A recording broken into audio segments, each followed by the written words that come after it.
Good afternoon. I hope you're having a great day. Getting into the Purim spirit. So as I mentioned to you this week, we begin the book of Leviticus, in Hebrew called Vayikra, and God called to Moses. But in fact, there's a tradition that if you ever look at a Torah scroll, the first word of Vayikra is Vav Yud Kuf Resh Aleph. The last letter is an Aleph. Aleph is the first letter in the Jewish alphabet, in the Hebrew alphabet. And the last letter of the word Vayikra is an Aleph. But in all the Torah scrolls, it's a very small letter. We have regular letters, we have extra large letters, and we have small letters. The Aleph of Vayikra is a small letter. Now, it's interesting because there's another time we have an Aleph in the Torah. And that's in the Chronicles of the Jewish people, Divrei Yamim. And over there, it starts telling us about Adam, Sheis, Enosh, the history of the Jewish people of the world. And the first letter of Adam, the Aleph, is big, extra large. So not the regular, but the extra large. And here it's very small. And the question is why? Now we all know the rabbis tell us that the reason why the first letter is small is because Moses was humble. God called him Vayikra. Moses was humble. So he has a little Aleph. The Aleph, which is I, represented his humility. But the question is, if that's the case, why when it comes to Chronicles, to the Divrei Yamim, do we have Adam with a big Aleph and not with a small Aleph too, or at least a regular Aleph? Like, make up your mind. Are you supposed to have humility? Or are you supposed to think highly of yourself? I think it was 1981, the Lubavitcher Rebbe gave a brilliant commentary on this. And the Rebbe said and continued. The Rebbe said the question's even deeper. Every day in the Amidah we say, "Nafshi ka'afel hakoti," I should be like dust and earth to everyone. What does Abraham, our first forefathers, say? "V'anoichi afar ve'ever," I'm but dust and dirt. And the same thing Moses. Moses says, I'm the most, Moses is humble. Moses says, I'm insignificant. So are we supposed to be humble? Or are we supposed to be confident and hold of ourselves? The Torah tells us that every human being, every Jew has to believe, Bishvili nivra ha'olam, that the world was created for me. Moses is humble, but the next moment he tells God, either you save the Jewish people or blot me out of the Torah. Abraham is humble, but then he goes and argues with God. So the Rebbe says there's two types of humility. There's one humility where you lack the self-confidence.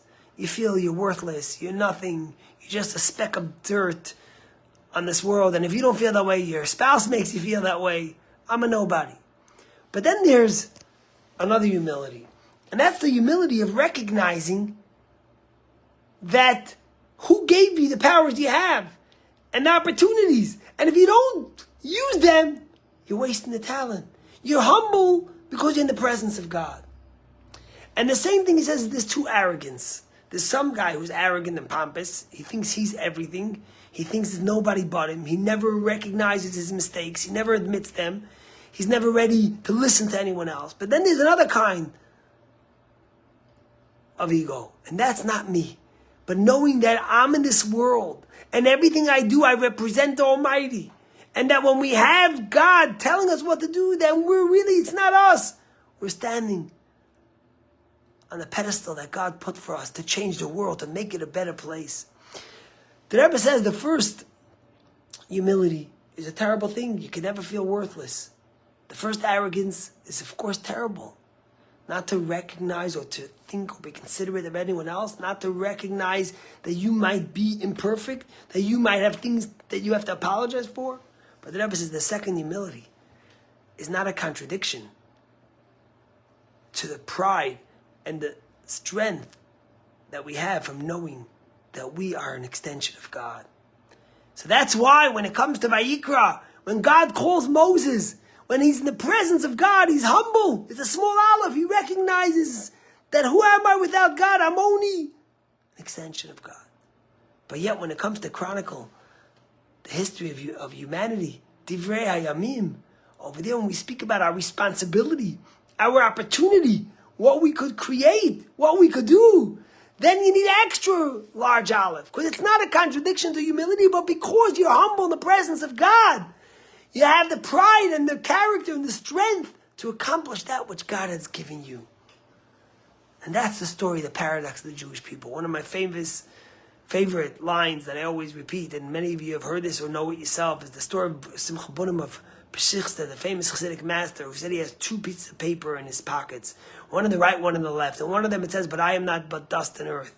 And the other one is in his right pocket, and it says, "The world was created for me." He says, whenever I feel too humble, worthless, that I can't accomplish something, I always take out the piece of paper that says, the world was created for me, to recognize the power I have representing the Almighty. And whenever I feel too pompous, I take out the other paper that reminds me that I am but dust and earth.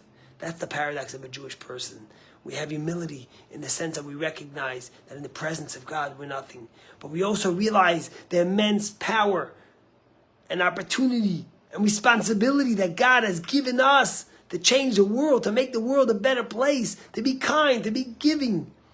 How much more so as Jews in a time when we are under attack, when there's so much anti-Semitism and hate, that we should have the courage to stand up, to have the strength, to be counted, to know that we come in the name of God. Last week there was a town of Brookline meeting where they tried to dehumanize and demonize Israel and the Jewish people. Of course, all in the name of protecting civility and civilization. And thank God the Jewish community came out in record numbers and spoke out and spoke the truth. Because ultimately we have to realize we can't be quiet. We can't be humble when it comes to the future of the Jewish people. I want to tell you something else. Soon, in May, there's going to be elections in Brookline. And if you live in Brookline, you need to be heard. You need to be counted.